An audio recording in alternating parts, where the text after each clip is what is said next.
삼성 경영권 승계 의혹과 관련해서 검찰이 이재용 삼성전자 부회장에 대해 구속영장을 청구했습니다.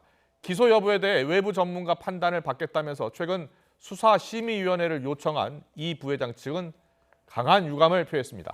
취재기자 연결합니다. 박규환 기자. 네, 서울중앙지검입니다. 이재용 부회장에 대한 신병 처리를 놓고 고심하던 검찰, 전격적으로 영장을 청구했네요. 네, 그렇습니다. 검찰은 오늘 오전 이재용 삼성전자 부회장에 대해 구속영장을 청구했다고 밝혔습니다. 과거 삼성그룹의 컨트롤타워 미래전략실을 이끌었던 최지성 전 부회장과 김종중 전 사장에 대해서도 구속영장이 청구됐습니다. 이번 수사가 시작된 지 1년 7개월 만입니다. 구속영장에 적시된 혐의는 자본시장법 위반과 외부감사법 위반 등입니다. 검찰은 이 부회장 등이 지난 2015년 제일모직과 삼성물산 합병 과정에서 이 부회장의 유리한 합병 비율 산정을 위해 부정거래를 했다고 보고 있습니다. 합병 결정 이후엔 호재성 공시를 내거나 자사주를 사들이는 방식으로 주가를 조종하려고 했다고 보고 자본시장법 위반 혐의를 적용했습니다. 또 이 사실을 숨기기 위해 삼성 바이오로직스에 회계 부정을 저질렀다는 외부감사법 위반 혐의도 적용됐습니다.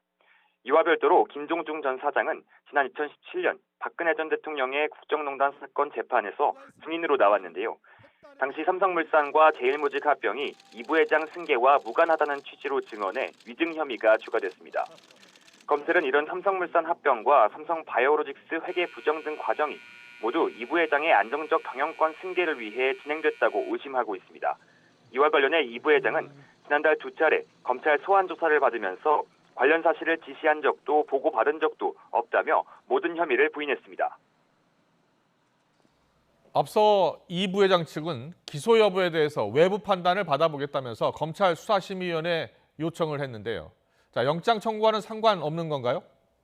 네, 이 부회장과 김 전 사장 측은 지난 2일 기소 여부 등을 외부 전문가 의견을 듣고 결정해달라며 검찰 수사심의위원회를 소집해달라고 요청했는데요.